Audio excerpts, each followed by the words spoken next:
తాబేలు నిజానికి ప్రతి ఇంటిలో ఉండాలి. మనకి ఇప్పటికీ దేవాలయాల్లో తాబేళ్ళు ఉంచుతారు. ప్రతి దేవాలయంలో తాబేలు ఉంటుంది. పూర్వం ప్రతి నూతిలో ఒక తాబేలు నుంచేవారు. ఎందుకు తాబేటి ఉంచుతారో తెలుసా? తాబేటి యొక్క దర్శనము మంగళ దర్శనం.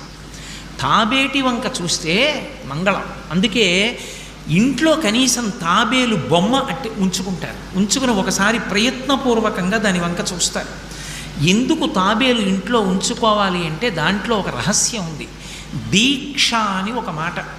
దీక్ష అన్న మాట దేనికి అన్వయం అవుతుంది అంటే యజ్ఞానికి అన్వయం అవుతుంది. యజ్ఞం చేసేటటువంటి వాడు దీక్ష స్వీకరిస్తాడు. దీక్షా స్వీకారం చేశాడు అంటే ఇంటి లోపలికి మళ్ళీ వెళ్ళరు.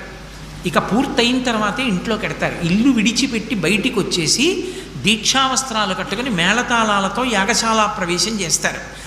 ఇక ఎప్పుడు మళ్ళీ ఇంటికి వెళ్ళడం? ఆ యాగం అంతా